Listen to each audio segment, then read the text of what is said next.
దేవుని పరిశుద్ధ నామానికి మహిమ కలుగునుగాక. Praise the lord. బైబిల్ గ్రంథ ధ్యాన కార్యక్రమాల్లో ఇంతవరకు దేవుని కృపను బట్టి మనమందరము బైబిల్లోని డివిజన్స్లో మొదటి డివిజన్ని కంప్లీట్ చేసుకున్నాం బై గాడ్స్ గ్రేస్.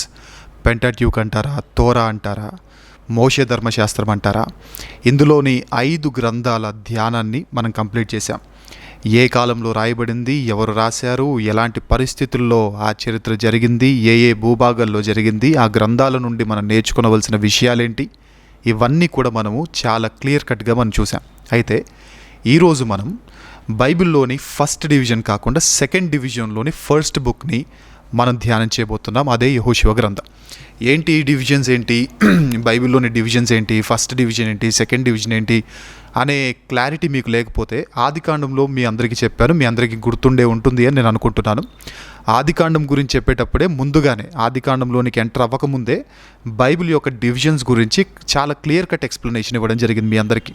మనం వాడే బైబిల్లో ఉన్న డివిజన్స్ ఏంటి, యాక్చువల్గా హీబ్రూ బైబిల్లో ఉన్న డివిజన్స్ ఏంటి, ఇవన్నీ మీకు అందించడం జరిగింది. కాబట్టి ఇన్ కేస్ దీని మీద ఒక క్లారిటీ కావాలంటే ఒకసారి ఆదికాండం PDF కూడా మీరు చూడవలసింది కోరుతున్నాను. అయితే మనం వాడే బైబిల్ ప్రకారంగా ఈరోజు మనం యెహోషువ గ్రంథ ధ్యానాన్ని మనం చేస్తున్నాం. కాబట్టి మనం వాడే బైబిల్ ప్రకారంగా ఇది చరిత్ర పుస్తకాల్లోని మొదటి గ్రంథం.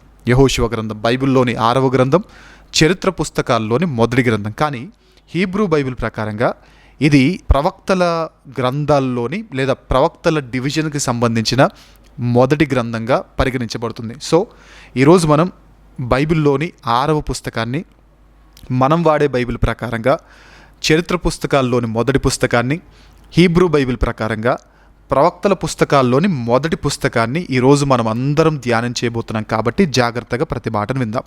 అసలు యెహోషువ గ్రంథం దేని గురించి మాట్లాడుతుంది, యెహోషువ గ్రంథంలో మనం నేర్చుకోవలసిన ఇంట్రడక్టరీ విషయాలేంటి, ఇందులో క్రీస్తుని గురించిన ప్రస్తావన ఎక్కడ కనబడుతుంది, ఇందులో ఉన్న అనేకమైన సమాచారాల గురించి మనం ఈరోజు ఈ వీడియోలో మనం అందరం వినబోతున్నాం, ఈ సెషన్లో మనం వినబోతున్నాం. కాబట్టి జాగ్రత్తగా ప్రతి ఒక్కరు కూడా ఫాలో అవ్వాల్సిందిగా కోరుతున్నాను. ఇక ఏమాత్రం కూడా ఆలస్యం చేయకుండా let us all dive into the subject. యెహోషువ గ్రంథం గురించిన బేసిక్ ఇన్ఫర్మేషన్ మొట్టమొదటిగా మీ అందరికీ ఇచ్చిన తర్వాత ఇక ఈ గ్రంథంలో మనం ముందుకు వెళ్ళడానికి ప్రయత్నం చేద్దాం. ఇది పెంటాట్యూక్కి సంబంధించింది కాకపోయినప్పటికీ దీని గురించిన బేసిక్ ఇన్ఫర్మేషన్ మనం చూస్తున్నాం. స్క్రీన్స్ మీద మీరు అందరూ చూస్తూ ఉండండి. PDFలో మీకు స్లైడ్స్లో మీకు కనబడుతుంది. జాగ్రత్తగా గమనించండి, జాగ్రత్తగా ఫాలో అవ్వండి.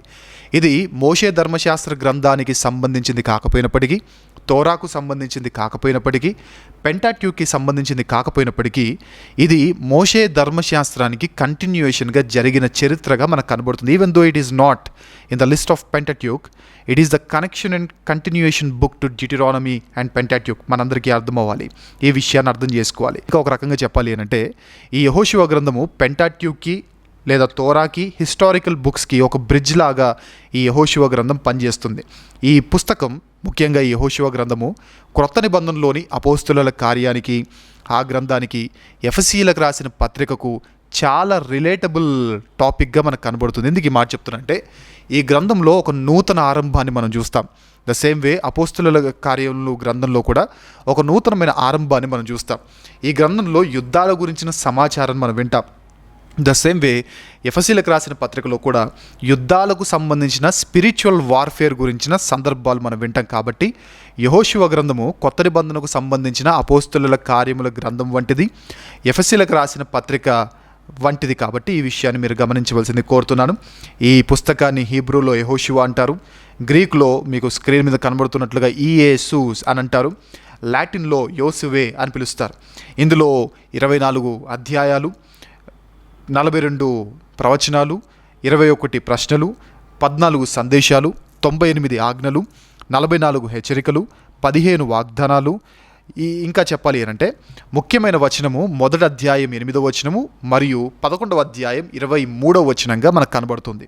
అయితే అసలు ఈ గ్రంథము దేని గురించి మాట్లాడుతుంది అనేది మనకు మెయిన్గా మనం తెలుసుకోవాలి. ఇంతవరకు మనం యెహోషువ గ్రంథం గురించిన ప్రాముఖ్యమైన ఇంట్రడక్టరీ విషయాలు మనం విన్నాం.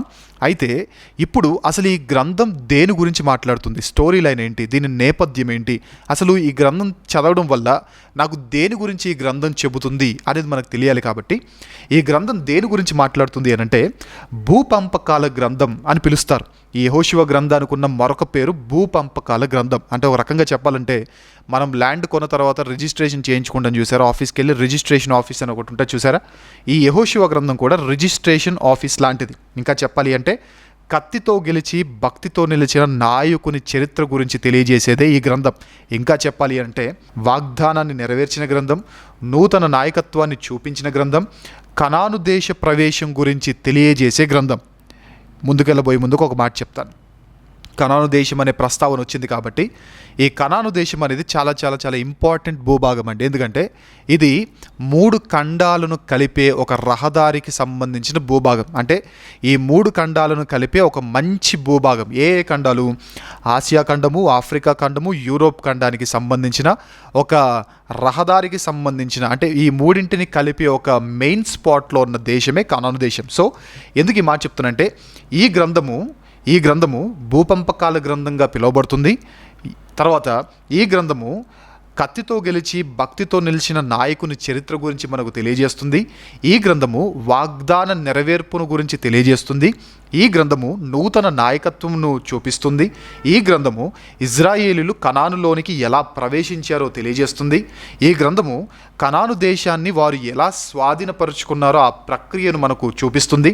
ఈ గ్రంథము భూపంపకాల వివరాలను తెలియజేస్తుంది. ఏ గోత్రానికి ఏ భూమిని పంచిపెట్టారో ఆ భూపంపకాల వివరాలన్నింటినీ ఈ గ్రంథం తెలియజేస్తుంది. అది మాత్రమే కాదు, ఈ గ్రంథము ఇజ్రాయేలీలు చేసిన యుద్ధాలను, దాని విషయంలో, ఆ యుద్ధాల విషయంలో దేవుడు చేసిన సహాయాన్ని ఈ గ్రంథము తేటతెల్లంగా మనందరికీ తెలియజేస్తుంది. అది మాత్రమే కాదు, కానీ వినయ విధేయతలకు దక్కే బహుమానము గురించి ఈ గ్రంథము చాలా చక్కగా వివరిస్తుంది. ఇక చివరిగా చెప్పాలి అంటే పరిశుద్ధతకు ఇవ్వబడే ప్రాముఖ్యత గురించి ఈ గ్రంథము చాలా క్లియర్ కట్గా మనకి ఎక్స్ప్లెయిన్ చేస్తూ ఉంది. అయితే ఇంతకుముందు ఒక మాట అన్నాను, ఈ గ్రంథం దేని గురించి మాట్లాడుతుంది అని చెబుతూ, ప్రామిస్ను నెరవేర్చిన గ్రంథము, వాగ్దానాన్ని నెరవేర్చిన ఆ తీరును వివరించే గ్రంథం అని మీ అందరికీ చెప్పాను. ఇంతకీ ఏ వాగ్దానం? ఆదికాండంలో దేవుడు అబ్రహాముకు 2 వాగ్దానాలు ఇచ్చాడు. ఏమని? నిన్ను గొప్ప జనముగా చేస్తాను అనేది మొదటి వాగ్దానం అయితే, రెండవ వాగ్దానం నీ పిల్లలందరికీ స్వాస్థ్యముగా పాలు తేనెలు ప్రవహించే ఆ కనాను దేశాన్ని ఇస్తాను అని దేవుడు వాగ్దానం చేశాడు. సో అబ్రహాముకు చేసిన 2వ వాగ్దానం, గొప్ప జనముగా ఆల్రెడీ చేస్తాడు దేవుడు, కానీ ఆ గొప్ప జనానికి దేవుడు స్వాస్థ్యాన్ని ఇచ్చే ఆ సెకండ్ ప్రామిస్ ఏదైతుందో ఆ సెకండ్ ప్రామిస్ ఫుల్ఫిల్మెంట్ గురించి తెలిపే గ్రంథమే ఈ యెహోషువ గ్రంథం. ఒక ముక్కలో చెప్పాలంటే కళ్ళ ముందు వాగ్దాన దేశం ఉండగా, అడ్డుగా యోర్దాను నది ప్రవహిస్తూ ఉండగా ఉన్న నాయకుడు చేసిన పనేంటో తెలియజేసే గ్రంథమే యెహోషువ గ్రంథం. ఇజ్రాయేలీలు ఎలా ఈ నదిని దాటారో తెలియజేసే గ్రంథమే యెహోషువ గ్రంథం. మందసం పాత్ర ఏమిటో తెలియజేసే గ్రంథం ఈ యెహోషువ గ్రంథం. ఈ దేవుడు యెహోషువని ఎలా గొప్ప చేశారో తెలియజేసే గ్రంథము ఈ యెహోషువ గ్రంథం. ఒక మాట చెప్తాను, జాగ్రత్తగా వినండి.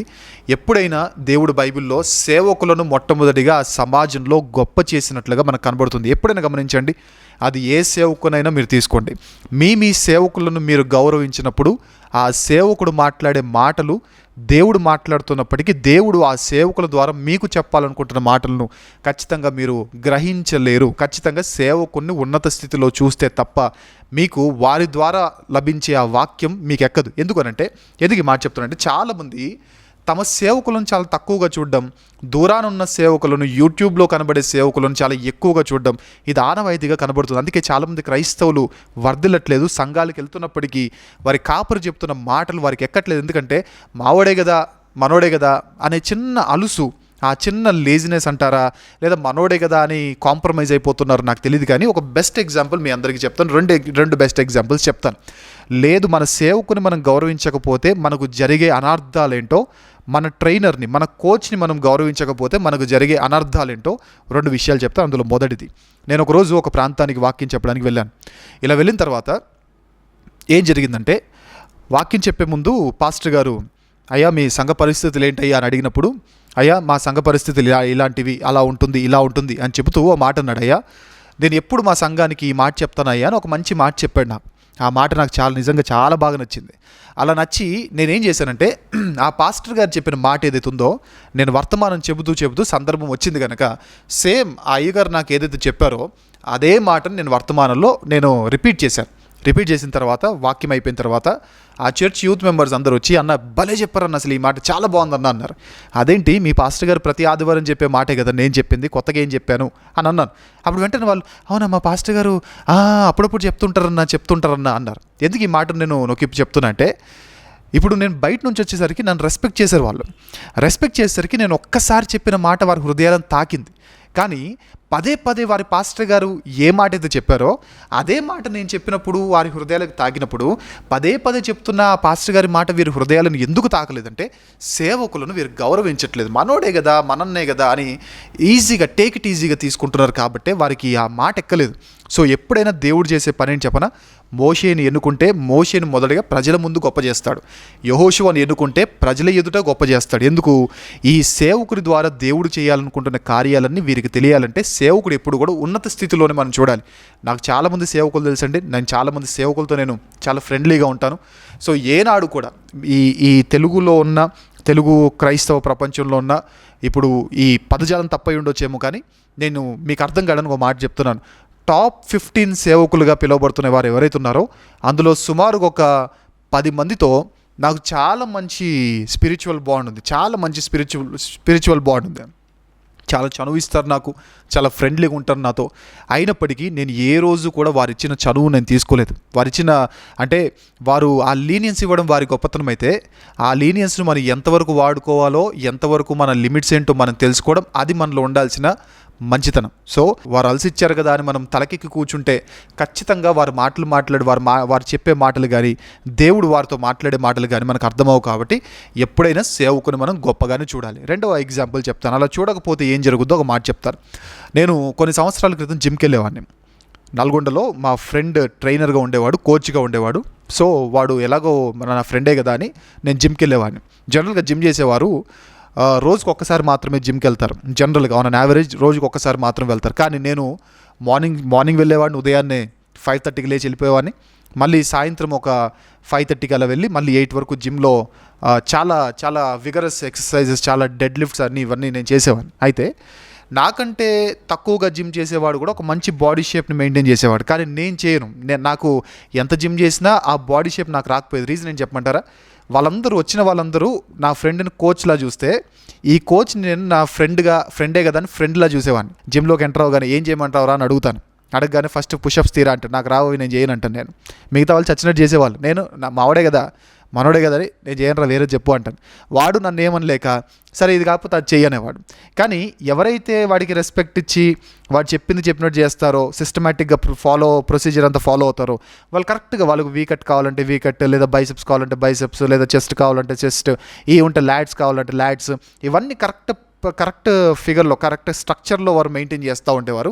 బట్ ఉదయము సాయంత్రము సంవత్సరం నేను జిమ్కి వెళ్ళినా కానీ నా బాడీ షేప్ ఏమాత్రం మారలేదు. రీజన్ ఏంటంటే నేను కోచ్ని ఫ్రెండ్లా చూశాను, అలసిగా తీసుకున్నాను. కాబట్టి I do not see any development in my body structure. ఇది మీకు అర్థమైతే ఎందుకు ఈ మాట చెప్తున్నంటే, దేవుడు ఈ గ్రంథం దేని గురించి మాట్లాడుతుందంటే, దేవుడు యెహోషువను ఎలా గొప్ప చేశాడో తెలియజేసే గ్రంథం.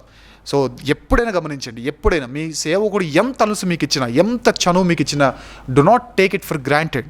అలా తీసుకున్నారంటే దేవుని వాక్యం, ఆ సేవకుని ద్వారా చెప్పే దేవుని వాక్యం మీకు ఎక్కదు. దానివల్ల మీకు ఎలాంటి ఆశీర్వాదాలు రావనే విషయాన్ని గమనించండి.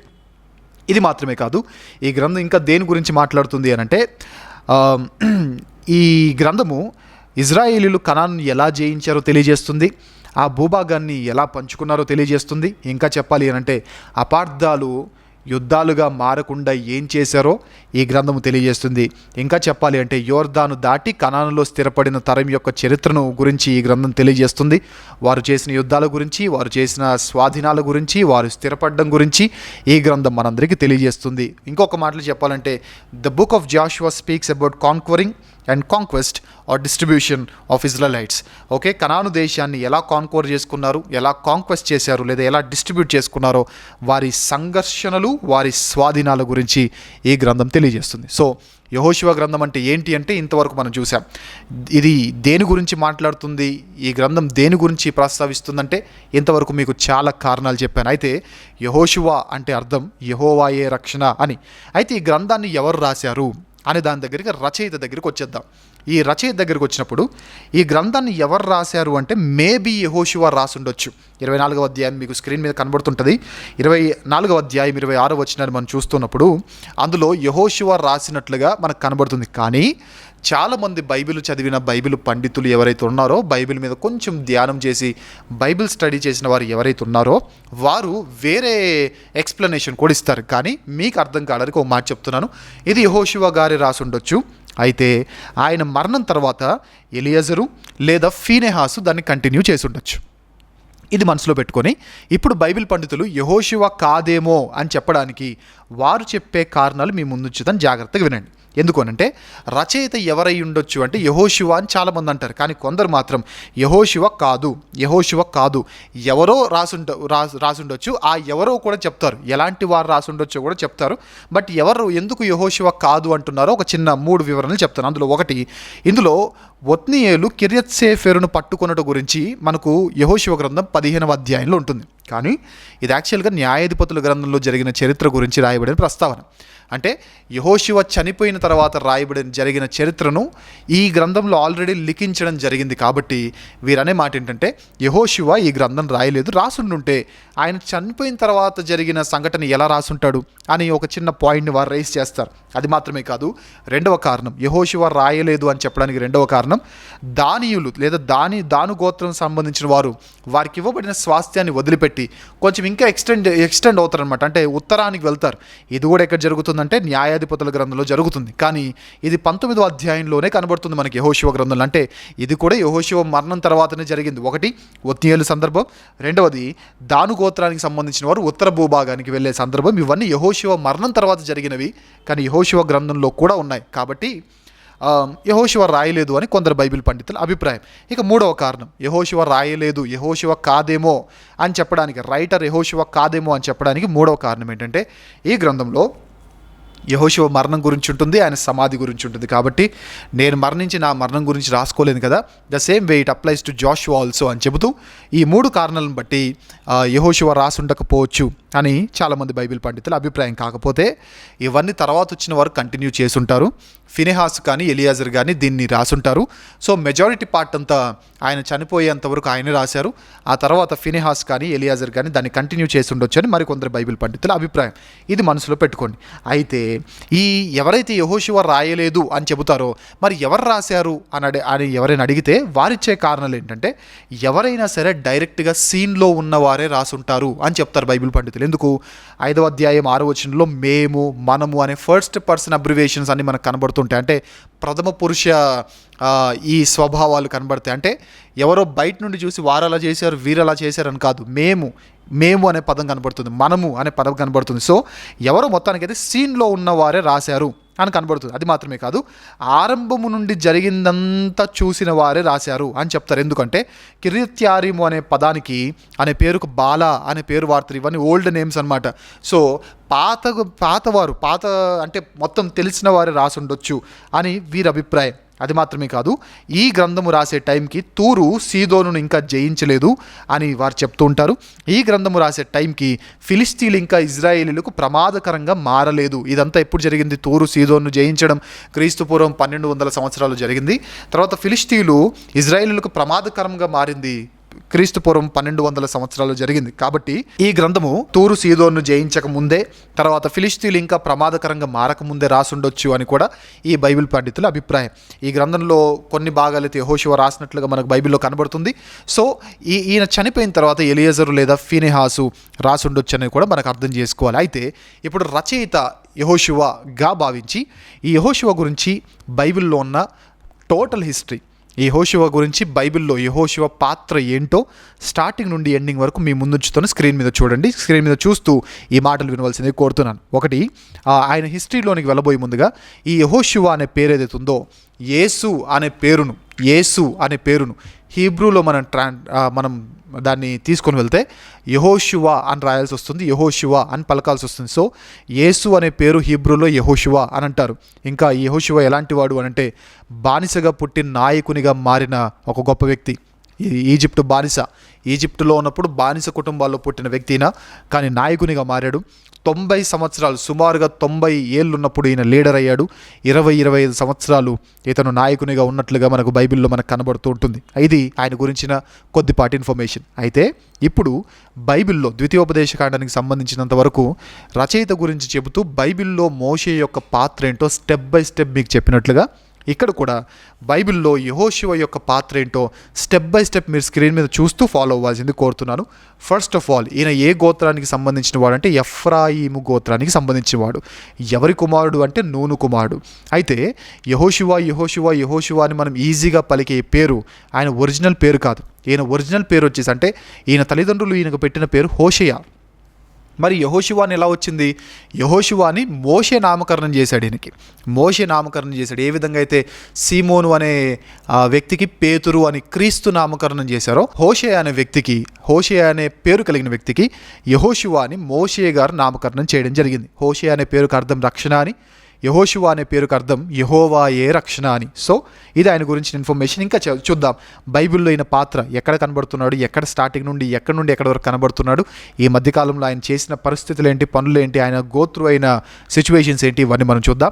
అందులో మొదటిగా ఈయన మొట్టమొదటిసారిగా మనకు నిర్గమకాండం 17వ అధ్యాయం 8 నుండి 13 వచనాల్లో ఇజ్రాయేలీలు ఎదుర్కొన్న మొదటి యుద్ధంలో మోషే గారు కొండ మీద కూర్చొని ఆయన కర్రతో చేతులు పైకెత్తి ఉన్నప్పుడు కింద ఈ ఆర్మీని లీడ్ చేసిన సైన్యాధిపతిగా మనకు యెహోషువ ప్రస్థానం బైబిల్లో ప్రారంభమవుతుంది. ఇలా చెప్పుకుంటూ పోతే ఈయన మోషే సేవకునిగా కనబడతాడు. బంగారు దూడ సందర్భంలో మోషే గారితో కొండ మీద ఈయన ఉంటారు. తర్వాత ఈ బంగారు దూడ విషయంలో వీరు చేస్తున్న ఆ ధ్వని ఏదైతే ఉందో అది విని పాలెంలో యుద్ధ ధ్వని అని అనుకొని మోషే గారికి ఆ సమాచారాన్ని అందిస్తారు. ప్రత్యక్ష గుడారం విషయంలో ఒకానొక టైంలో మోషే గారితో పాటు ప్రత్యక్ష గుడారంలో ఉంటారు. ఎక్సోడస్ నిర్గమకాండం 33వ అధ్యాయం 11వ వచనంలో ఈ మాట ఉంటుంది. తర్వాత 12 మంది వేగుల వారిలో ద బెస్ట్ ఎవరంటే ఇద్దరు, యెహోషువ, కాలేబు. అందులో మనం ఈరోజు ఎక్స్క్లూజివ్గా యెహోషువ గారి గురించి మాట్లాడుతున్నాం కాబట్టి 12 మంది వేగుల వారిలో ఒక బెస్ట్ పర్సన్ ఎవరు అంటే యెహోషువ. ఇంకా ఆయన గురించి బైబిల్లో ఉన్న ప్రస్థానం ఏంటంటే 40 ఏళ్ళు అరణ్య ప్రయాణం చేసి బట్ట కట్టగలిగిన ఇద్దరు వ్యక్తుల్లో ఒక వ్యక్తే యెహోషువ.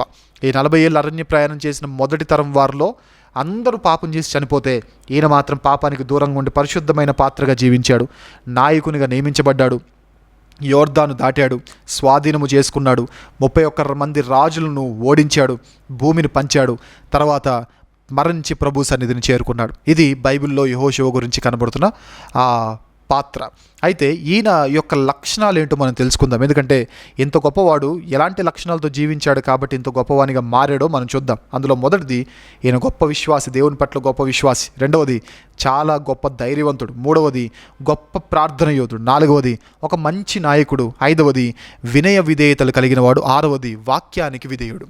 ఈ రెండు ఒకటే కదా అని మీరు అనుకోవచ్చు, కానీ I have seen many Christians అండి, they are humble in nature. అందరి మాట వింటారు, అందరితో హంబుల్గా ఉంటారు, కానీ వాక్యానికి విధేయతను చూపించారు. వాక్యం చెప్పిన దగ్గర అంటే ఏదైతే వద్దన్నారో వాక్యానికి విధేయత అక్కడక్కడ కొరత కనబడుతుంటుంది వారి జీవితంలో. కానీ ఈయన మాత్రం అలాంటి వాడు కాదు. వినయ విధేయతలు ఆయన నేచర్లో ఉన్నప్పటికీ వాక్యానికి కూడా ఆయన విధేయతను చూపించినట్లుగా మనకు కనబడుతుంది. ఇదండి యెహోషువ గ్రంథం యొక్క పరిచయము, ఈ రైటర్ గురించిన ఇన్ఫర్మేషన్ ఇంతవరకు మనం చూసాం. ఇప్పుడు ఈ రచనా కాలం గురించి మనం విందాం. రచనా కాలం ఎప్పుడు రాసి ఉండొచ్చు అంటే క్రీస్తు పూర్వం 1400 సంవత్సరాల నుండి 1375 మధ్యలో ఈ గ్రంథాన్ని రచించుండొచ్చు. ఒక రకంగా చెప్పాలంటే క్రీస్తు పూర్వం 1406 నుండి 1375 వరకు యెహోషువ గారి నాయకత్వం జరిగింది. అయితే క్రీస్తు పూర్వం 1400 సంవత్సరాల నుండి 1375 వరకు ఈ గ్రంథ రచన జరగవచ్చు. ఎందుకు ఈ మాట చెప్తున్నంటే ఈ 6 సంవత్సరాలు 7 సంవత్సరాలు వీరు యుద్ధాల్లో ఉన్నారు. యుద్ధాల్లో ఉండి బ్రదర్ ఒకసారి కత్తి ఆపవా, నేను గ్రంథం రాసుకుంటాను, తర్వాత యుద్ధం చేస్తామని చెప్పలేరు కదా.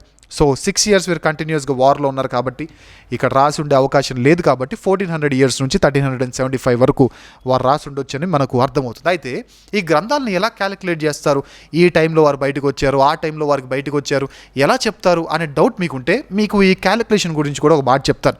రాజుల మొదటి గ్రంథం 6వ అధ్యాయం 1వ వచనం మనం చదివేమనుకోండి, ఇక్కడ మనకు కనబడే మాట ఏంటంటే ఇది క్రీస్తు పూర్వం 966 సంవత్సరాల్లో జరిగిన మాట. ఓకే, క్యాలిక్యులేషన్ ఎలా చేస్తారో చెప్తున్నాను. క్రీస్తు పూర్వం 966 సంవత్సరాలు జరిగిన మాట. ఈ రాజుల గ్రంథం 6వ అధ్యాయం 1వ వచనంలో ఉన్న మాట ఏంటంటే, ఈ టైంలో సొలొమోను రాజుగా 4 ఇయర్స్ అవుతుంది.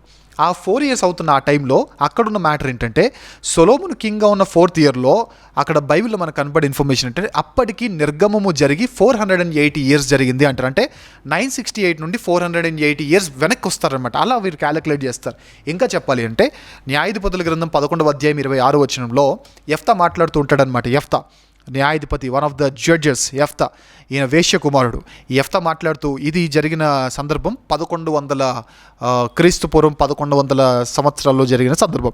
ఈయన మాట్లాడుతున్న మాట ఏంటంటే, 300 సంవత్సరాల నుండి ఈ భూమి మీద ఇజ్రాయిల్ జీవిస్తున్నారు అని అంటారు. అంటే అప్పటికి వారు స్వాధీనము చేసుకొని 300 సంవత్సరాలు అయింది అని అంటారు. కాబట్టి అక్కడ నుంచి 1100 నుండి వెనక్కి 300 ఇయర్స్ వస్తే 1400 BC అని మనం క్యాలిక్యులేట్ చేస్తుంటాం. జనరల్గా క్యాలిక్యులేట్ చేసే పద్ధతి ఈ విధంగా ఉంటుంది. అయితే ఇంతవరకు మనం రచన కాలం గురించి చూసాం, ఎలా ఈ కాలాన్ని క్యాలిక్యులేట్ చేస్తారో కూడా బిబ్లికల్గా మనం చూసాం. ఇప్పుడు ఈ గ్రంథము ఎంత కాలాన్ని సూచిస్తుందో మనం విందాం. ఎంతకాలము, ఎందుకు ఇదంతా నేను చెప్తున్నానంటే, ఆదికాండము 20,000 నుండి 25,000 సంవత్సరాలను సూచిస్తుంటే, నిర్గమకాండము 511 నుండి 512 ఇయర్స్ సూచిస్తుంటే, లేవియాకాండం జస్ట్ 1 మంత్ని మాత్రమే సూచిస్తుంటే, సంఖ్యాకాండము 38 ఇయర్స్ ఆఫ్ టైంని సూచిస్తుంటే, 39 ఇయర్స్ ఆఫ్ టైం లైన్ని సూచిస్తుంటే, ద్వితీయోపదేశకాండ చరిత్ర అంతా 1 నెలలో ముగించబడితే, యెహోషువ గ్రంథపు చరిత్ర మాత్రం 25 నుండి 30 సంవత్సరాల చరిత్రను మనకు సూచిస్తుంది. 30 సంవత్సరాల మధ్యలో 25 to 30 ఇయర్స్ మధ్యలో జరిగిన చరిత్ర గురించి ఈ గ్రంథం మనకు తెలియజేస్తుంది. ఈ గ్రంథ సారాంశం 25 సంవత్సరాల చరిత్రను సూచిస్తున్నట్లుగా మనకు అర్థమవుతుంది. ఇక ఈ గ్రంథ చరిత్ర ఏ భూభాగంలో జరిగింది అంటే 2 భూభాగంలో జరిగింది. ఒకటి యోర్దానుకు తూర్పున్న భూభాగంలో ఒకటైతే, రెండవది కనాను దేశంలో, అంటే వీరు స్వాధీనం చేసుకున్న తర్వాత ఇజ్రాయేలు దేశంలో జరిగిన సందర్భం. ఇది దీని గురించిన బేసిక్ ఇన్ఫర్మేషన్. ఇప్పుడు మనం ఈ గ్రంథాన్ని అర్థం చేసుకోవడానికి, చదువుతున్నప్పుడు ఈజీగా అర్థం కావడానికి ఈ గ్రంథ విభజనలోనికి మనం అందరము కలిసి వెళ్ళిపోదాం. ఈ గ్రంథ విభజనలోనికి వెళ్ళబోయే ముందుగా అసలు ఏంటి దీని story line, in one word, in a nutshell, what's the story line of Joshua అని అంటే ఒక మాట చెప్తాను. మోషే నాయకత్వంలో ఉండి నాయకత్వము యెహోషువకు ట్రాన్స్ఫర్ అయింది. వీరందరూ యోర్దానుకు తూర్పున ఉన్నారు. అక్కడ నెబో పర్వతం మీద మోషే గారు మరణించారు. మరణించిన తర్వాత యెహోషువ నాయకునిగా మారాడు. యెహోషువ నాయకత్వంలో వీరు ఎలా యోర్దాను దాటారో, ఏ విధమైన యుద్ధాలు చేశారో, ఎలా స్వాధీనము చేసుకున్నారో, ఏ రాజులను ఓడించారో, అలా ఏ రాజులను ఓడించి ఏ గోత్రానికి ఏ భూభాగాన్ని పంచిపెట్టారో, తర్వాత ఈ యెహోషువ గారు మరణించే ముందు ఎలాంటి సందేశాన్ని ప్రజలకు ఇచ్చారో, ఇవన్నీ తెలియజేసే గ్రంథమే యెహోషువ గ్రంథం. సో ఈ గ్రంథ విభజనకు వచ్చేసరికి ఇందులో మనకు 4 విభాగాలుగా మనం చేసుకోవచ్చు. ఒకటి కనాను ప్రవేశం, మొదటి 5 అధ్యాయాలు. తర్వాత ఆ కనాను దేశాన్ని జయించడం 6 నుండి 12 అధ్యాయాలు. తర్వాత భూమి యొక్క విభజన 13 నుండి 21 అధ్యాయాలు. దేశంలో స్థిరపడడం గురించి 22 నుండి 24 అధ్యాయాలు మనకు తెలియజేస్తుంది. మొదటిగా కనాను ప్రవేశం గురించి పరిచయ వాక్యాలు, యెరికో వేగు చూడడం గురించి 2వ అధ్యాయం, యోర్దాను దాటడం గురించి 3-4 అధ్యాయాలు, గిల్గాలులో సున్నతి పొందుట గురించి 5వ అధ్యాయం, ఇది మనకు తెలియజేస్తుంది. తర్వాత కనానును జయించడం ఏంటిది, యెరికో కూలడం, ఆకాను పాపము, హాయిపై విజయము, ఏబాలుకొండ మీద నిబంధనను నూతనపరచడము, గిబియోనీయుల మోసము, ఉత్తర ప్రాంత స్వాధీనము, దక్షిణ ప్రాంత స్వాధీనము, ఓడిపోయిన రాజుల యొక్క వివరాలు. మీకు స్క్రీన్ మీద ఎలాగో రెఫరెన్సెస్ కనబడుతున్నాయి కాబట్టి I'm not mentioning it in this video. Okay, దాన్ని కూడా మీరు గమనించవలసింది కోరుతున్నాను. ఇక 3వదిగా భూమి విభజన, ఇంకా వీరు జయించాల్సిన భూమి యొక్క వివరాలు అక్కడ కనబడతాయి. యోర్దాను తూర్పు భూవిభాగాలు మనకు కనబడతాయి, యోర్దాను పశ్చిమ భూవిభాగాలు మనకు కనబడతాయి, ఆశ్రయపురాల గురించి మనకు కనబడతాయి, లేవీయులకు అందించబడిన పట్టణాల గురించి మనకు కనబడతాయి. ఇంతకీ ఏంటి ఆశ్రయపురాలు? ఆశ్రయపురాలు అంటే నథింగ్ బట్, ఒక రకంగా చెప్పాలంటే, ఎవరైతే పొరపాటున ఎవరైనా చంపినా, నష్టం వాటిల్లో చేసినా, ఈ నష్టపోయిన వారు ఇతను చంపకుండా ఇతను సేవ్ అవ్వడానికి ఒక మంచి సెక్యూర్డ్ ప్లేసే ఆశ్రయపురం. అర్థం కావడానికి ఒక చిన్న ఉదాహరణ చెప్తాను. మీరు చెట్టు మీద కూర్చున్నారు, ఒక పెద్ద చెట్టు ఉంది, చాలా బుషీగా, అంటే చాలా లీవ్స్తో, లోపల ఆ బ్రాంచెస్ మీద ఎవరు ఉన్నారో కూడా కనబడినంతగా మంచి పండ్లతో నిండిన ఒక మంచి పెద్ద చెట్టు ఉంది. ఆ చెట్టు మీద కొమ్మ మీద మీరు కూర్చున్నారు. నేను కింద నుంచి నడుచుకుంటూ వస్తున్నాను. వచ్చిన తర్వాత అక్కడ ఏదో మామిడికాయ సంథింగ్ ఏదో కనపడింది. ఆ పండు తెంపడానికి నేను రాయి తీసుకొని విసిరేశాను. ఆ రాయి పండు తగలలేదు, కానీ అది దాటొచ్చేసి అక్కడ కొమ్మ మీద కూర్చున్న మీ తలకు తగిలి అక్కడ నుంచి కింద పడి చనిపోయారు. ఈ ఈ సందర్భం మీరు అర్థం చేసుకుంటే, ఈ సందర్భంలో మిమ్మల్ని చంపాలన్న ఉద్దేశం నాకు లేదు, మీ మీద పగలేదు, నాకు మీ మీద కోపం కూడా లేదు. జస్ట్ నా ఉద్దేశం ఏంటి, రాయి నేను పట్టుకున్నది వాస్తవమే కానీ మిమ్మల్ని చంపడానికి కాదు, రాయి నేను విసిరేసింది వాస్తవమే కానీ మీకు ఏదో నష్టం వాటిల్లింప చేయడానికి మాత్రం కాదు. మరి దేనికి, జస్ట్ నేను పండుని టార్గెట్ చేశాను, మీరున్నారన్న విషయం కూడా నాకు తెలియదు. ఇలాంటి సందర్భంలో నాకు తెలియకుండానే హత్య జరిగింది, నాకు తెలియకుండానే పొరపాటు జరిగింది. ఇప్పుడు నేను మీ బంధువులందరూ వచ్చేసి వాళ్ళందరూ నిలబడినప్పుడు సారీ సార్ నేను తెలియకుండానే నేను కొట్టానంటే ఎవరు నమ్మరు కదా, అప్పుడు ఎమోషనల్గా ఉంటారు వీళ్ళందరూ. ఈ టైంలో ఆ ఎమోషన్స్ని వారు కంట్రోల్ చేసుకోలేక నన్ను చంపే ప్రయత్నం ఖచ్చితంగా చేస్తారు. సో నేను పొరపాటున చేసిన తప్పిదమే తప్ప నేనేదో పగబట్టి చేసింది కాదు. కాబట్టి నేను ఇప్పుడు మీ బంధువుల నుండి తప్పించుకోవడానికి, నా ప్రాణాన్ని కాపాడుకోవడానికి పొరపాటుని చేశాను. కాబట్టి నేను వెళ్ళి నా ప్రాణాన్ని కాపాడుకోవడానికి దాక్కోవాల్సిన ఏరియా పేరే ఆశ్రయపురం. ఇవి 6 ఉంటాయి టోటల్గా. ఇజ్రాయెల్ దేశంలో 6 ఆశ్రయపురాలు ఉంటాయి. ఓకే, ఈ ఆశ్రయపురాలు ఎలాంటి వారికంటే పొరపాటును తప్పిదము చేసి ఆ తప్పిదం తాలూకు కాన్సిక్వెన్సెస్ నుండి తప్పించుకోవడానికి దాక్కోవాల్సిన ప్రాంతాలే. సో నేను ఆశ్రయపురంలోనికి ఎంటర్ అయిన తర్వాత ఇంకెవరికి కూడా హక్కు ఉండదు, నన్ను బయటికి లాగి చంపే హక్కు ఇంకెవరికి కూడా ఉండదు. ఇది ఆశ్రయపురాలు. మరి లేవీల పట్టణాలు ఏంటి, వీరికి గోత్రం లేదంటే లేదు. ఎందుకు లేదు, దేవుడు ముందుగానే చెప్పాడు ఏమని, వీరికి ఏ భూభాగాన్ని నేను ఇవ్వను, ఎందుకంటే నేనే వారికి స్వాస్థ్యంగా ఉంటానని దేవుడు చెప్పాడు. బట్ వీరు ఉండడానికి 48 పట్టణాలు దేవుడు ఇచ్చాడు అంతే తప్ప స్పెషల్గా ఏ భూభాగాన్ని ఇవ్వలేదు. ఈ విషయాన్ని మీరు గమనించాలి. ఇక చివరి భాగంలో దేశంలో స్థిరపడుట గురించి ఉంటుంది. తూర్పున స్థిరపడిన గోత్రాలు ఇంటికి చేరట గురించి ఉంటుంది. నాయకులకు యెహోషువ వీడ్కోలు గురించి ఉంటుంది. యెహోషువ యొక్క మరణం గురించి కూడా ఈ గ్రంథంలో మనకు తెలియజేస్తుంది. ఏంటి తూర్పున స్థిరపడిన గోత్రాలు వెళ్ళిపోవడం ఏంటి, మనందరికీ తెలుసు. వీరు యోర్దాను దాటి రాకముందే రూబేను గోత్రము, గాదు గోత్రము, మనష్య అర్ధ గోత్రం వీరు ఏం చేస్తారంటే, సార్ మేము ఆ దేశానికి అందరితో మేము దాటి రాలేము, సో మాకు ఇక్కడే స్వాస్థ్యాన్ని ఇచ్చేయండి, యోర్దానుకు తూర్పునే మాకు స్వాస్థ్యం ఇచ్చేయండి, మేము ఇక్కడ సెటిల్ అయిపోతాం అంటారు. అయితే అప్పుడు వెంటనే నాయకుడు చెప్పిన మాట ఏంటంటే, సరే సెటిల్ అవుతారు మంచిదే, కాకపోతే ఆన్ వన్ కండిషన్. ఏంటి ఆ కండిషన్, మీ సహోదరులందరేమో ఆ దేశంలోనికి వెళ్ళి యోర్దాన్ దాటి యుద్ధాలు చేస్తూ ఉంటే మీరు ఇక్కడ భార్య పిల్లలతో సంతోషంగా ఉండడం అది ఏమాత్రం కూడా సమంజసం కాదు, నేను ఒప్పుకోను. కాబట్టి మీకు స్వాస్థ్యం ఇమ్మటి ఇస్తా, కానీ మీరు చేయవలసింది ఏంటంటే మీరు కూడా మీ సహోదరులతో యుద్ధము నేర్పరిగల పురుషులందరూ కూడా మీ సహోదరులతో యోర్దాన్ నది దాటి రావాలి, వచ్చి మీ సహోదరులకు యుద్ధంలో మీరు హెల్ప్ చేయాలి, చేసిన తర్వాత మీరు మళ్ళీ మీ ఇంటికి రిటర్న్ అవ్వచ్చు అని చెప్తాడు.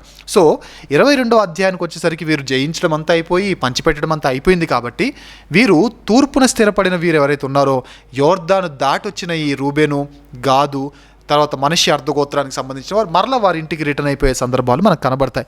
ఈ విషయాన్ని కూడా మీరు అర్థం చేసుకోవాల్సింది కోరుతున్నాను. ఇదండి గ్రంథ విభజన. ఇక ఏ చాప్టర్లో ఏముంది అని అంటే ఒక్కొక్క లైన్లో నేను చెప్పేస్తాను. మొదటి అధ్యాయంలో యెహోషువ నాయకత్వం గురించి ఉంటుంది. 2వ అధ్యాయంలో వేగుల వారు వేగు చూడడం గురించి, రాహాబు యొక్క స్టోరీ గురించి ఉంటుంది. 3వ అధ్యాయంలో యోర్దాను దాటే ప్రక్రియ గురించి ఉంటుంది. 3-4 అధ్యాయాల్లో 5వ అధ్యాయంలో పస్కా గురించి, సున్నతు గురించి, మన్నా ఆగిపోవడం గురించి, వీటి గురించి మనకు ఉంటుంది. 6వ అధ్యాయంలో ఎరుకోని వీరు ఏ విధంగా జయించారో మనకు సమాచారం ఉంటుంది. 7వ అధ్యాయంలో ఆకాను చేసిన పాపం గురించి ఉంటుంది. 8వ అధ్యాయంలో హాయిపై వారు పొందిన విజయం గురించి ఉంటుంది. 9వ అధ్యాయంలో గిబియోనియులు చేసిన మోసం గురించి ఉంటుంది.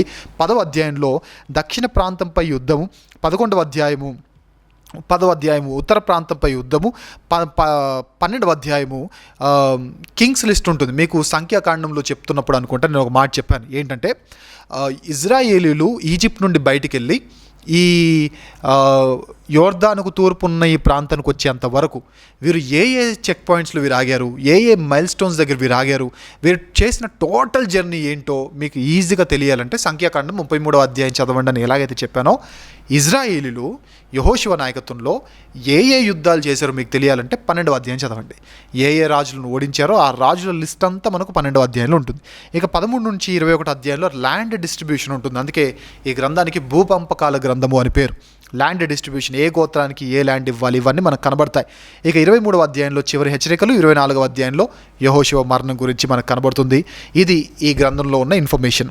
ఇక ఈ గ్రంథంలో మనకు కనబడే ఇంపార్టెంట్ పర్సన్స్ ఎవరు అంటే యెహోషువ, కాలేబు, రాహాబు, ఎలియాజరు, ఫీనెహాసు, ఆకాను, తర్వాత 5 రాజులను ఓడిస్తారు, వారి పేర్లు, తర్వాత 2 గూఢచారులు, వేగు చూడడానికి వెళ్ళిన 2 గూఢచారులు కూడా ఇంపార్టెంట్ పర్సన్స్గా మనకు కనబడతాయి. తర్వాత ఇంపార్టెంట్ ప్లేసెస్ ఏంటంటే షిత్తీము, యోర్దాను నది, గిల్గాలు, ఎరికో, హాయి, ఏబాలు, గెరిజిము, గిబియోను, హజోరు, తర్వాత షెకెము, తిమ్నత్ సెరహు, ఇవన్నీ ఇంపార్టెంట్ ప్లేసెస్గా ఈ గ్రంథంలో మనకు కనబడతాయి.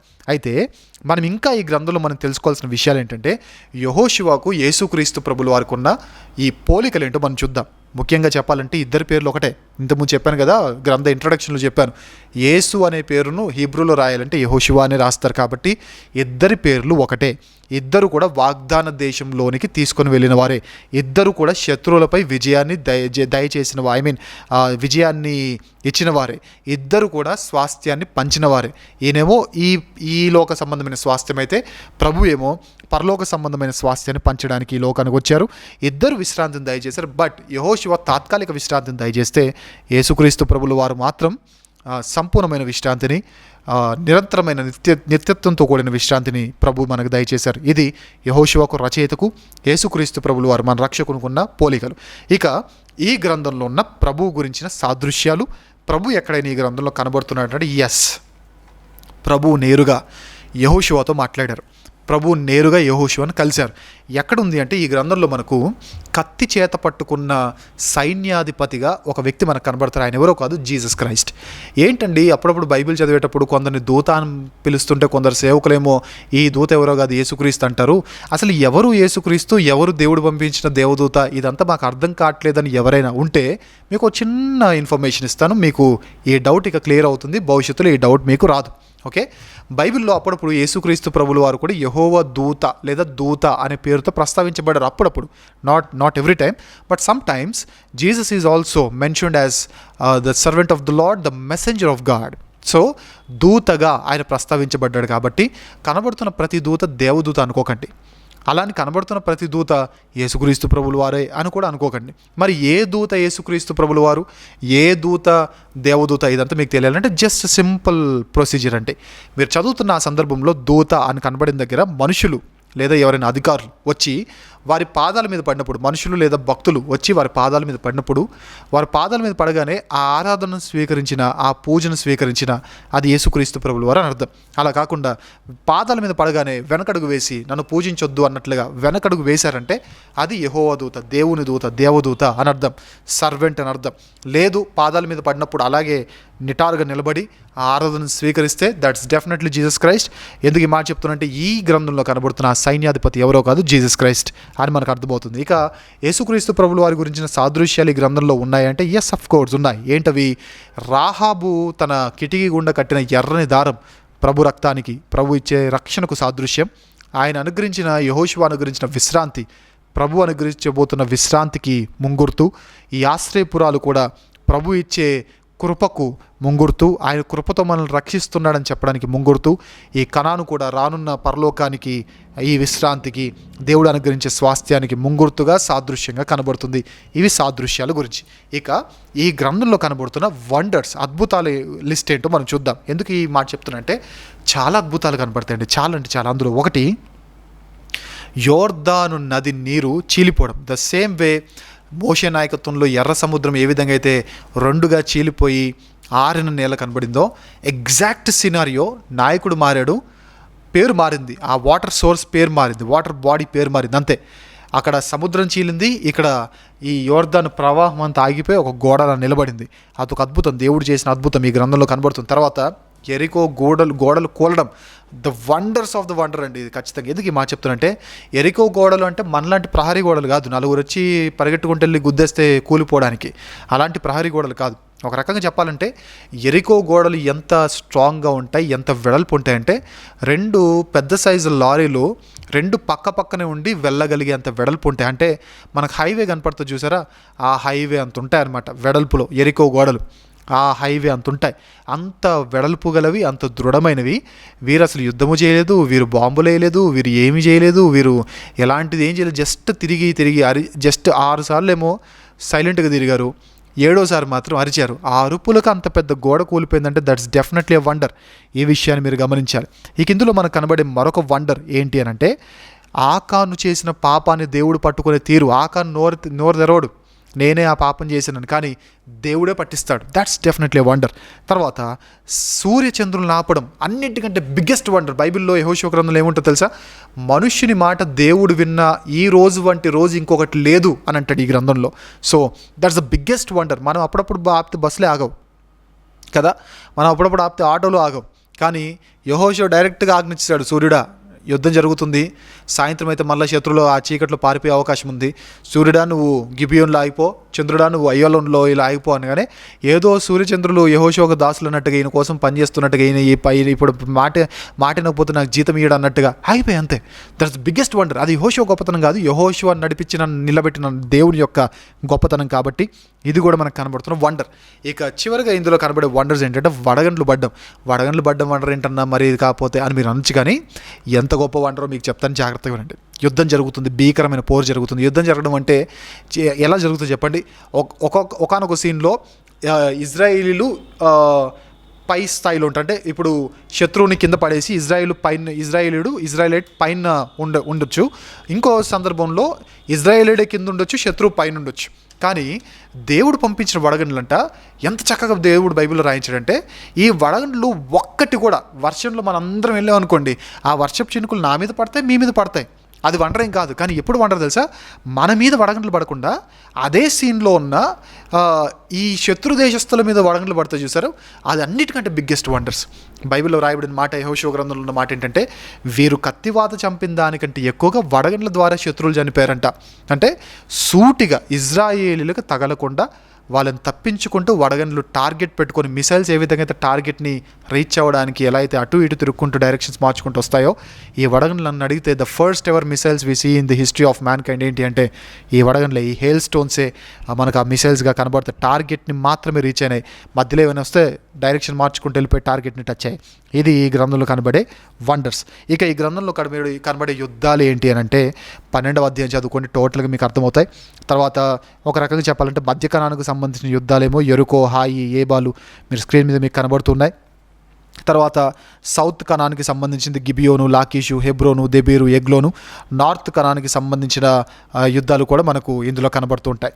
ఇక ఇందులో ఉండే పనిష్మెంట్స్ ఏంటి, శిక్షలు ఏంటి అని అంటే, ఆకాను చేసిన పాపానికి దేవుడు శిక్షించాడు, ఎరుకో వారు చేసిన తప్పిదానికి దేవుడు శిక్షించాడు, కనాను రాజులు చేసిన విగ్రహ సంబంధమైన అపవిత్రతకు దేవుడు వారిని శిక్షించాడు, 5 అమోరీల రాజులను దేవుడు శిక్షించాడు. ఇలా చెప్పుకుంటూ పోతే 12వ అధ్యాయంలో చాలా శిక్షలు మనకు కనబడతాయి. మీరు ఆ అధ్యాయాన్ని చదవండి. ఇక ఇందులో ఉన్న జనాంగాల లిస్ట్ ఏంటో మేము ముందుంచుతున్నాను, జాగ్రత్తగా వినండి. ఇందులో ఇజ్రాయేలీలు, కనానీయులు, అమోరీయులు, హిత్తీయులు, హివ్వీయులు, పెరిజీయులు, గిర్గాషీయులు, యబూసీయులు, గిబియోనీయులు, ఫిలిస్తీయులు, అనాకీయులు, రఫాయియులు, వీరందరూ జనాంగాలుగా మనకు కనబడతారు. అయితే ఇప్పుడు అన్నిటికంటే చివరిలో ఉన్న నేను ఈ 2 విషయాలు చెప్పిన తర్వాత అసలు ఈ గ్రంథం నుండి ఏం నేర్చుకోవాలో 2 విషయాలు నేను చెప్పి, నేను 3-4 విషయాలు నేను చెప్పి నేను ముగించేస్తాను. అందులో దానికంటే ముందుగా 2 విషయాలు నేను చెప్పి నేను ఏం నేర్చుకోవాలో ఆ సందర్భంలోనికి వెళ్తాను. ఈ గ్రంథంలో మనకు కనబడుతున్న ఒక బుక్ ఉంది. ఏంటది? యాషారు గ్రంథం. ప్రస్తావించబడిన బుక్స్లో ఒక బుక్ ఉంది. ఏంటది? యాషారు గ్రంథం. So I just want you people, ఎవరైతే ఈ వీడియో వింటున్నారో, ఎవరైతే ఈ వివరణను వింటున్నారో, ఇంతవరకు మనం చేసిన ఈ బైబిల్ స్టడీలో ఈ గ్రంథాలు ఇది 6వది అయితే, ఇంతకుముందు కూడా ప్రస్తావించబడిన ఇతర గ్రంథాలు అనే లిస్టులో ఒక గ్రంథ ధ్యానంలో ఒక గ్రంథం గురించి చెప్పడం జరిగింది. సో మీరు ఎవరైతే విన్నారో ఈ వీడియో ఒకవేళ మీరు యూట్యూబ్లో చూస్తుంటే ఏ గ్రంథంలో మీరు విన్నారో కూడా మీరు కామెంట్ చేయాల్సింది కోరుతున్నాను. ఏ గ్రంథంలో మీరు అది తెలుసుకున్నారో కూడా మీరు ఎవరైతే గూగుల్ మీట్లో ఫాలో అవుతున్నారో ఈ నెంబర్కి మీరు కామెంట్ చేయవలసిందిగా, మెసేజ్ చేయవలసిందిగా, వాట్సాప్లో మెసేజ్ చేయవలసింది కోరుతున్నారు. So that we feel very happy అండి. మాకు ఇంత కష్టపడి మేము చేసిన దానికి మీరు ఫాలో అవుతున్నారని మాకు తెలిస్తే అంతకు మించిన సంతోషం మాకేమీ ఉండదు. సో ఎందుకు మా చెప్తున్నంటే ఈ గ్రంథంలో ప్రస్తావించబడిన ఇతర గ్రంథాలు అనే సబ్జెక్ట్ గురించి మాట్లాడుతున్నాం. యాషారు గ్రంథం మీకు స్క్రీన్ మీద రెఫరెన్సెస్ కనబడుతున్నాయి. అయితే ఇంతకుముందు ఇలాంటిదే ఒకటి మనం మాట్లాడడం జరిగింది, ఈ గ్రంథంలో ప్రస్తావించబడిన ఇతర గ్రంథాలు అని. అది మోషే ధర్మశాస్త్ర గ్రంథాల గురించి మాట్లాడుతున్నప్పుడు నేను చెప్పాను అది ఏ గ్రంథంలో నేను చెప్పాను, ఏ గ్రంథం గురించి నేను చెప్పాను కూడా గూగుల్ మీట్ వినేవారైతే 7569969212 అనే నెంబర్కి మీరు వాట్సాప్ చేయండి. లేదు యూట్యూబ్లో వినేవారైతే ఖచ్చితంగా మీరు కామెంట్ చేయవలసిందిగా కోరుతున్నాను. ఇక ఈ గ్రంథంలో కనబడుతున్న ల్యాండ్ డిస్ట్రిబ్యూషన్స్ గురించి మీకు స్క్రీన్ మీద కనబడుతుంది కాబట్టి నేను ప్రత్యేకంగా మళ్ళీ దీని గురించి వివరించి నేను టైం కొంచెం స్పెండ్ చేయాలి అనుకోవట్లేదు. కొంచెం మాట్లాడేవి ఎక్కువగా ఉన్నాయి కాబట్టి దీన్ని మీరు స్క్రీన్ మీద చూసుకోండి. ఏ గోత్రం వారికి ఎటువైపు ల్యాండ్ ఇచ్చారో అందులో ఉన్న ముఖ్యమైన పట్టణాలు ఏంటో దానికి సంబంధించిన రెఫరెన్సెస్ ఏంటో మీకు కనబడుతున్నాయి. ఫస్ట్ మీకు కనబడుతుంది గోత్రాల పేర్లు, సెకండ్ మీకు కనబడుతుంది వారికి ఇచ్చిన ల్యాండ్. యోర్దానుకు తూర్పు వైపు ఇచ్చారా, మధ్య భాగంలో ఇచ్చారా, ఉత్తరం వైపు ఇచ్చారా, ఈ ల్యాండ్ ఏ భూభాగంలో వారికి స్వాస్థ్యం దక్కింది అది. థర్డ్ మీకు కనబడుతున్న పట్టణాలు, అందులో ఉన్న మీకు ముఖ్యమైన పట్టణాలుగా కనబడుతున్నాయి. ఫోర్త్ మీకు అందులో ఉన్న ఏమంటారు వచనాలు, ఏ వచనాల్లో ఇన్ఫర్మేషన్ ఉందో ఆ వచనాల గురించి మనకు కనబడుతుంది. అయితే ఒక విషయాన్ని గమనించండి, లేవీకి దేవుడు ఎలాంటి స్వాస్థ్యం ఇవ్వలేదు. 48 పట్టణాలు మాత్రమే, 6 ఆశ్రయపురాలు మాత్రమే దేవుడు లేవీ గోత్రానికి ఇచ్చాడు. సో ఈ విషయాన్ని కూడా గమనించవలసిందిగా కోరుతున్నాను. ఇక చివరిగా ఇంతవరకు టోటల్గా యెహోషువ గ్రంథం గురించిన టోటల్ ఇన్ఫర్మేషన్ మీ అందరి ముందు ఉంచాను. ఇక చివరిగా ఈ గ్రంథము నుండి మనము నేర్చుకోవలసిన విషయాలేంటో మనం విందాం. అందులో మొదటిది దయచేసి నేను చెప్తున్నా అండి, వాగ్దాన కార్డులను నమ్మకండి. మీరు తప్పుగా భావించిన పర్లేదు, అది మనుష్యులు పెట్టిన ఒక పద్ధతి. దాని వెనక అసలు దేవుడు లేడు. మీరు ఎవరు మాట్లాడగలిగిన బైబిల్ ప్రకారంగా మీరు నిరూపించగలిగిన వారైతే మాట్లాడండి ఖచ్చితంగా. ఎందుకంటే ఈ వీడియోలు మళ్ళీ తర్వాత యూట్యూబ్లో అలా అప్లోడ్ చేసిన తర్వాత తెలిసిన వాళ్ళు తెలియని వాళ్ళు ఏది పడుతుంది మాట్లాడుతూ ఎందుకు నమ్మవద్దు, అది ఉంది కదా ఇది ఉంది కదా, అదంత వద్దు భయ్య. బైబిల్ ప్రకారంగా ఎక్కడుందో అది చెప్పండి చాలు. ఎందుకు ఈ మాట చెప్తున్నా అంటే, ఈ గ్రంథం నుంచి మనం నేర్చుకోవాల్సిన ఫస్ట్ విషయం ఏంటి చెప్పనా, మీరు వాగ్దాన భూమిలో పాలు పొందాలి అన్నా, వాగ్దాన భూమిలో ఆల్రెడీ వీరందరూ వారి స్వాస్థ్యాలు పొందారు.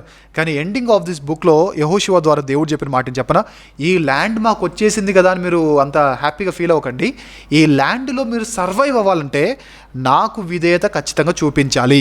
ఇన్ కేస్ విధేయత మిస్ అయిందా, సర్వైవల్ మిస్ అయింది, సర్వైవల్ కష్టమవుద్ది అని దేవుడు చెప్పాడు. అంటే స్వాస్థ్యముగా దేవుడు వారికి ఇచ్చిన ప్రామిస్ని వారు పాటించాలన్నా, వారు పొందాలి అన్నా, అందులో సర్వైవ్ అవ్వాలన్నా విధేయత ఖచ్చితంగా ఉండాలంటే కండిషనల్ వాగ్దానాలు బైబిల్లో ఉన్నవన్నీ కూడా. అంటే దేవుడు చెప్పింది వింటేనే ఆ వాగ్దానం, లేదంటే సర్వైవల్ కష్టం.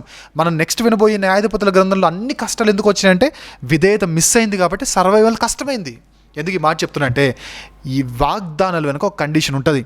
మనం ఏ కండిషన్లు పాటించాం, చర్చిలకు రాము, మీటింగ్లకు రాము, ప్రార్థన చేయము, ఏమి చేయము, ఏ భక్తి మన జీవితంలో ఉండదు, ఎలాంటి బైబిల్ చదవడం ఉండదు, ప్రార్థన చేయడం ఉండదు, ఉపవాసం ఉండదు. ఏదో సంవత్సరానికి ఒకరోజు సంఘానికి వెళ్ళిపోయి అక్కడ మనకు ఒక వాగ్దానం వస్తుంది, నిన్ను అత్యధికంగా ఆశీర్వదిస్తాను, నిన్ను గొప్ప చేస్తాను, నిన్ను అది చేస్తాను, ఇది చేస్తాను. అబ్రాహాముకు వచ్చిన వాగ్దానం. ఇవన్నీ కూడా కండిషన్డ్ వాగ్దానాలు. అవి మీకైతే ఖచ్చితంగా మీకు రావు. మరి ఎప్పుడు వస్తాయంటే, దేవుడు మన కొత్త నిబంధనలు చెప్పిన మాట కాబట్టి ఆయన రాజ్యాన్ని నీతిని మొదట వెతకండి, అప్పుడు మీకు కావాల్సిన ప్రతిదాన్ని దేవుడు అనుగ్రహిస్తాడు. అంతే తప్ప ఏమీ పాటించకుండా, చర్చలకు ఎగ్గొట్టేసి, మీటింగ్లు ఎగ్గొట్టేసి, ప్రార్థనలకు రాకుండా, ప్రార్థన చేయకుండా, మోకరించి అనుభవం లేకుండా, ఉపవాస ప్రార్థన అనుభవం లేకుండా, కనీసం రోజుకు ఒక అధ్యాయం కూడా బైబిల్ చదవకుండా, ఏమాత్రం భక్తి లేకుండా, ఏమాత్రం వినయం లేకుండా, ఏమాత్రం విధేయత లేకుండా, ఒక వాగ్దానం కార్డు మీద ఒక వాక్యాన్ని ప్రింట్ చేసుకొని ఇది నా జీవితంలో దేవుడు నెరవేరుస్తాడని నమ్మితే, నీకంటే పనికి మాలినోడు ప్రపంచంలో ఎవడు ఉండడు, నీకంటే బుద్ధిహీనుడు ప్రపంచంలో ఎవడు ఉండడు. ఇది ఖచ్చితంగా biblical way of teaching. So మీరు ఖచ్చితంగా వాగ్దాన కార్డులు నమ్మొద్దు. దాంట్లో వచ్చింది మీకు జరుగుద్దని రూల్ లేదు. దేవుడు మీకు అనుగ్రహిస్తాడు ఎప్పుడు మీరు ఆయన రాజ్యాన్ని ఏమంటారు మొదట వెతికే పనిలో ఉండండి, ఆ తర్వాత దేవుడు అనుగ్రహిస్తాడు. ఇది మొదటిగా మనం నేర్చుకోవాలి. ఇక రెండవదిగా, చాలామంది నాతో మాట్లాడిన వారు రాహాబు సందర్భాన్ని తీసుకొని వచ్చారు, డౌట్స్ అడుగుతారు. మన క్రైస్తవులు కూడా ఎలా ఉంటారంటే అండి, బైబిల్ను వీరు మార్చుకోవడానికి అడగరు, వీరు మారక్కర్లేదులే అని చెప్పడానికి, వీళ్ళ పాపాలను సమర్థించుకోవడానికి బైబిల్ని చదివేవారు ఉంటారు చాలామంది. ఫర్ ఎగ్జాంపుల్ మీకు అర్థం కావడానికి ఒక మాట చెప్తాను. అంటే తాగుబోతున్నాడు అనుకోండి, నేను తాగకూడదని బైబిల్ చెప్తుంది కదా కాబట్టి నేను తాగుడు మానేయాలని చదవడు. వీడు ఎలా చదువుతాడు తెలుసా, నేను తాగొచ్చని బైబిల్లో ఎక్కడెక్కడుందో చూద్దాం అన్నట్టుగా బైబిల్ చదువుతాడు. ఎందుకు ఈ మాట చెప్తున్నా అంటే, నాకు చాలామంది బ్రదర్స్ ఫోన్ చేసి అన్న ఒక చిన్న డౌట్ ఉందన్న అంటాడు. చెప్పండి బ్రదర్ అన్నప్పుడు, రాహాబు అబద్ధం చెప్పింది కదా, మరి దేవుడు ఆవిడని ఎందుకు విశ్వాసిగా అన్నాడు అంటే, మనం కూడా కొన్నిసార్లు అబద్ధాలు చెప్పినా పర్లేదా అంతే కదన్నా అన్నారు. అది కాదు, దాని అర్థం అది కాదు. ఒక విషయం చెప్పనా, రాహాబు అబద్ధం చెప్పింది నిజమే, కానీ ఆ అబద్ధాన్ని దేవుడు స్వీకరించాడని మీరు ఎలా చెప్తున్నారు? ఆ అబద్ధాన్ని దేవుడు సమర్థించాడు అని మీరు ఎలా చెప్తున్నారు? ఆవిడ విశ్వాసే, కాదని చెప్పింది ఎవరు? కానీ రాహాబు కండిషన్ ఏంటి? రాహాబు స్టేటస్ ఏంటి? స్పిరిచువల్ స్టేటస్ ఏంటి? ఆవిడకి మనలాకి ఏం తెలియదు, దేవుని గురించి, పదాజ్ఞల గురించి తెలీదు, తర్వాత నూతన నిబంధన గురించి తెలీదు, ఏం తెలీదు. ఆవిడకి తెలిసిందల్లా ఏంటంటే, ఇజ్రాయేలీల ప్రయాణ క్రమాన్ని మీరు గమనిస్తే పాత నిబంధనలో ముఖ్యంగా వీరు ఐగుప్తు నుండి బయటికి వస్తున్న ఈ క్రమంలో ఇజ్రాయేలీలు వస్తున్నారు అంటే అవతలున్న దేశాలకు వణుకు స్టార్ట్ అవుద్ది. ఎందుకు? వారి భయం అంతా ఏంటంటే వీరు వింటూ ఉంటారు వార్తలు, యుద్ధ సమాచారాలు వింటూ ఉంటారు. ఇజ్రాయేలీల వెనుకున్న దేవుడు చాలా గొప్పవాడు, ఆయనకి ఎదురెళ్తే ప్రాణాలు పోతాయి, ఇదొక్కటే తెలుసు వాళ్ళకి. ఈవెన్ రాహాబు కూడా తెలిసింది అదొక్కటే. సో ఆవిడేమనుకునిందంటే, నా ప్రాణాన్ని కాపాడుకోవడానికి వీళ్ళతో యుద్ధానికి నేను సపోర్ట్ చేయను నా దేశాన్ని, సో నేను వాళ్ళకి సపోర్ట్ చేస్తా, అంతవరకే తెలుసు. తెలిసినంతలో నమ్మకంగా ఉందంతే. ఈ అబద్ధాలు చెప్పొద్దని కానీ, అక్రమంగా నడుచుకోకూడదని కానీ, మోషేకు దేవుడిచ్చిన పదాజ్ఞలు కానీ ఏమీ తెలియదు. తెలిసినంతలో నమ్మకంగా ఉంది కాబట్టి తెలియకుండా చేసిన తప్పిదాన్ని దేవుడు పొరపాటున చేసిన పాపం క్రింద పరిగణించారు తప్ప దాన్ని సమర్థించలా. మనకు తెలుసుగా అబద్ధాలు చెప్పొద్దని, సో ఇక మనం చెప్తే మాత్రం దేవుడు తోలు తీసేస్తాడు. అయినా సరే నేను చెప్తా అంటే అది మీ ఇష్టం, ఇక నన్ను అడగండి. రాహాబు అబద్ధాన్ని చూసుకొని ఇప్పుడు నేను కూడా అబద్ధాలు చెప్తా అంటే మరి సంసోను కూడా చేశాడు, మీరు కూడా ఢిల్లీలో చూసుకొని వెళ్తారా? అలా వెళ్ళకూడదు, అలాంటివి మనం నేర్చుకోకూడదు. ఈ విషయాన్ని గమనించండి. ఇక మూడవదిగా, అప్పుడప్పుడు అండి మన సమాజంలో, క్రైస్తవ సమాజంలో ఫీనెహాసులు ముందుకు రావాలి. ఏం జరిగింది? ఈ సందర్భంలో తూర్పున స్థిరపడిన వారు ఏం చేశారంటే అక్కడ ఒక బలిపీఠాన్ని కట్టుకున్నారు. బలిపీఠం కట్టడం అనేది చాలా పెద్ద నేరం. ఎవరు పడితే వాళ్ళు కట్టకూడదు, ఎక్కడ పడితే అక్కడ కట్టకూడదు, పాత నిబంధన ప్రోటోకాల్ ప్రకారంగా. కానీ వీరు ఒక మంచి ఉద్దేశంతో కట్టారు. ఏంటా ఉద్దేశం? రానున్న తరాల వారు మళ్ళీ మేము యోర్దాన్ దాటి వస్తుంటే మీరెందుకు మా ఏరియాలోకి వస్తారని చెప్పి దేవుని ఆరాధించడానికి మమ్మల్ని రానివ్వరేమో, సో మేమే ఈ ఏరియాలో బలిపీఠం కట్టుకున్నామని చెప్పడానికే కట్టుకున్నారు అఫ్కోర్స్. కానీ దైవిక పరమైన తప్పు జరిగినప్పుడు ఖండించడానికి, అడగడానికి ఫీనెహాస్ ఎప్పుడు ముందుంటాడు. ఈరోజు ఖచ్చితంగా మీరు కూడా ముందుండాలి. దైవిక పరమైన అబద్ధ బోధలు రాజ్యం వెళ్తున్న ఈ సమయంలో ఖచ్చితంగా క్వశ్చన్ చేయండి. ఆరాధన పద్ధతులు మారుతున్నప్పుడు definitely no matter who is in front of you, ఎంతటి వాడైనా సరే ప్రశ్నించాల్సిందే. ఆ ప్రశ్న సానుకూలంగా మనము ఆరోగ్యవంతంగా మనం ప్రశ్నించవచ్చు, తప్పేం కాదు. ఎందుకు ఈ మాట చెప్తానంటే, సేవకులను ప్రశ్నించకూడదు కదా, ప్రశ్నించకూడదని దేవుడు ఎక్కడ చెప్పలా. ఎదిరించడం వేరు, ప్రశ్నించడం వేరు. అన్న ఇదేంటి అని అడగడం ప్రశ్న. ఎందుకురా ఇలా చేస్తున్నావు, ఏం రా నువ్వు ఏమనుకుంటున్నావురా, నువ్వు ఒక్కడవే పెద్ద తోపుగాను అనుకుంటున్నావా, ఇది ఎదిరించడం. సేవకుల్ని ఎదిరించమని దేవుడు చెప్పాలా, ప్రశ్నించవచ్చు, తప్పేం లేదు. వారు చెబుతున్నవి అలాగ ఉన్నాయా లేవా అని మనం ఎగ్జామిన్ చేసుకుంటూ బైబిల్ చదవాలి. గుడ్డిగా ఎవరిని కూడా నమ్మకూడదు. ఫీనెహాసు క్వశ్చన్ చేయడానికి ముందుగా ఉన్నాడు, పరిహారం చేయడానికి, లేదా ఫీనెహాస్ ఎప్పుడు కూడా రిఫార్మ్ చేయడానికి ముందుగా ఉన్నాడు. కాబట్టి మీరు కూడా గుడ్డిగా గోయింగ్ ఇన్ ద ఫ్లో అన్నట్టుగా కాకుండా, ఏది మంచి ఏది చెడు, ఈయన 10 లక్షల సబ్స్క్రైబర్స్ ఉన్నాయి కాబట్టి ఈయన ఏ చేసినా కరెక్టే, ఇలాంటి లాజిక్లన్నీ పక్కకు పెట్టేసి ఏ సేవకుడైనా సరే వాక్య విరుద్ధమైన బోధ చేసినప్పుడు you be ready to question them. అలా క్వశ్చన్ చేయాలంటే మీకు బైబిల్ బాగా తెలిసి ఉండాలి కాబట్టి బైబిల్ బాగా చదవండి. ఇక ఈ 4వదిగా మనం నేర్చుకోవాల్సింది ఏంటంటే, యెహోషువ గ్రంథం 1వ అధ్యాయం 8-9 వచనాలు మీరే చదువుకోండి. సక్సెస్కి సీక్రెట్ ఏంటో అక్కడ కనబడుతుంది. అదేంటని నన్ను అడగండి, ఇంకా అన్నీ నేనే చెప్పుకుంటూ పోతుంటే కష్టం. యెహోషువ గ్రంథం 1వ అధ్యాయం 8-9 వచనాలు చదవండి. మీకు సక్సెస్ కావాలంటే అందులో ఉన్నది ఫాలో అయిపోండి. ఇక చివరికి 2 విషయాలు నేను చెప్పి ముగించేస్తాను. ఒకటి, హాయి పట్టణం మీద వీరు మొట్టమొదటిగా ఓడిపోతారు, తర్వాత గెలుస్తారు. ఎందుకు మాట చెప్తానంటే, చాలామందికి లేజినెస్ ఎక్కువ అవుతుందండి.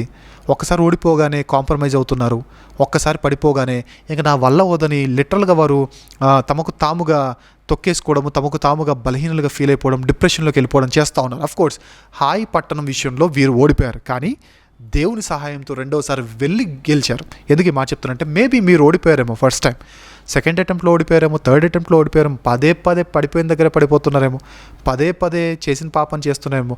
కానీ ట్రై చేయండి బయటికి రావడానికి. ట్రై అంటిల్ యూ సక్సీడ్ అని ఇంగ్లీష్లో ఒక సేయింగ్ ఉంటుంది. కమాన్, నీతిమంతుడు 7 సార్లు పడినా లేస్తాడు. అంటే 7 సార్లు పడతాడని కాదు, లేచేంతవరకు ట్రై చేస్తాడని దాని అర్థం. సో మీరు కూడా నా వల్ల అవ్వట్లేదని కాంప్రమైజ్ అయిపోయి ఆ పాపంలో ఆన్ ద ఫ్లోలో మీరు వెళ్ళిపోకుండా మీరు కూడా ట్రై చేయండి. ఖచ్చితంగా నన్ను బలపరచు అని ఏదో నేను సమస్తాన్ని చేయగలననే దృఢ విశ్వాసంతో మీరు ఉండండి. ఇక చివరికి ఒక మాట చెప్పి నేను ముగిస్తాను. ఏంటంటే, ఈ మధ్యకాలంలో హిందూస్ చాలామంది క్వశ్చన్ చేస్తూ ఉన్నారు బైబిల్ని. ఏంటి కనాన్ దేశానికి వెళ్ళారా, వాళ్ళ దేశానికి వెళ్ళి వాళ్ళని గెంటేసి మీ దేవుడు వాళ్ళకి భూభాగాన్ని ఇచ్చాడా, ఇది ఎక్కడ న్యాయం అండి అంటారు. ఒక విషయం చెప్పనా, దేవుడు ఎప్పుడు కూడా అన్యాయం చేయడు. ఈ విషయాన్ని గమనించండి. అయితే దేవుడు చేసింది ఏంటి అని అంటే, ఓ మాట చెప్పనా, దేవుడు అబ్రహాముకు వాగ్దానం ఇచ్చాడు. 15వ అధ్యాయం ఆదికాండంలో అబ్రహాముకు వాగ్దానం ఇచ్చాడు. ఏమని?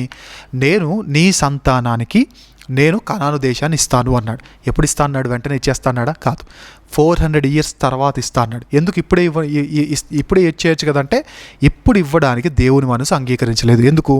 దేవుడు ఒక ప్రాంతం మీద శిక్ష కురిపించాలి అన్నా, ఒక వ్యక్తిని దేవుడు శిక్షించాలన్నా బైబిల్ ఫార్ములా ఏంటంటే, అతను పాపాల సంఖ్య పరిపూర్ణం చేసి ఉండాలంటే లిమిట్ క్రాస్ అయిపోయి ఉండాలి. ఆ లిమిట్ క్రాస్ అవ్వనంత వరకు, అంటే 100 పాపాలు దేవుడు నాకు ఛాన్స్ ఇస్తే 99 పాపాలు చేసేంతవరకు కూడా దేవుడు సైలెంట్గా ఉంటాడు. మారడానికి ఇంకొక అవకాశం ఇస్తాడు. అందుకే ఈ కనానీయులు మారడానికి దేవుడు 400 years అవకాశం ఇచ్చి, ఈ 400 years మరి నా పిల్లలు ఎక్కడ ఉంటారయ్యా అంటే, దేవుడు ఈ సంభాషణ మనం అనుకుందాం, ఈ 400 years నీ పిల్లలు ఎలా ఉంటారంటే, అన్యాయంగా వాళ్ళని నేను గెంటేలేను, సో నీ పిల్లలను ఐగుప్తు బానిసత్వంలో నేను ఉంచుతాను, అక్కడ ఉంటారు. అక్కడుండి ఈ 400 years దాటిన తర్వాత నీ పిల్లలు కనాన్ దేశంలోకి వెళ్తారు, అప్పుడు నేను వాళ్ళకి స్వాస్థ్యం ఇస్తాను. ఎందుకంటే 400 years వరకు అయితే వీరి పాపాలు ఫుల్ఫిల్ అయిన తర్వాత వాళ్ళని గెంటేస్తానని చెప్పాడు తప్ప, వాళ్ళని ఏదో అన్యాయంగా గెంటేసిన వాడు కాదు. మన దేవుడు అన్యాయస్తుడు కానే కాదు. కాబట్టి మీరు కూడా బాగా బైబిల్ని చదవండి, క్వశ్చన్ చేసేవారికి ఆన్సర్స్ తెలియజేయడానికి బాగా చదవండి.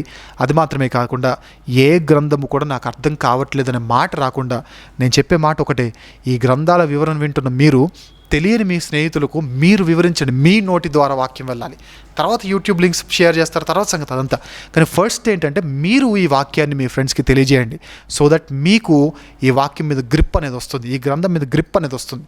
అలా తెలుసుకొని చరిత్ర తెలుసుకోవడం మాత్రమే కాకుండా, చరిత్రలో జరిగినవి ప్రస్తుతమందున మనము బుద్ధి తెచ్చుకుంటూ ఏ విధంగా ఉండాలో ఏ విధంగా ఉండకూడదో తెలుసుకుంటూ చక్కని మార్గంలో నడుస్తూ అనేక మందికి దేవుని రాజ్యం గురించి తెలియజేస్తూ అనేక మందిని దేవుని రాజ్యంలో చేర్చే గొప్ప సాధనలుగా వాడబడదాం. దేవుడు మీ అందరిని ఆశీర్వదించి దీవించునుగాక. నెక్స్ట్ సెషన్లో మనం అందరం న్యాయాధిపతుల గ్రంథాన్ని మనం ధ్యానం చేద్దాం. అంతవరకు సెలవు. Praise the lord.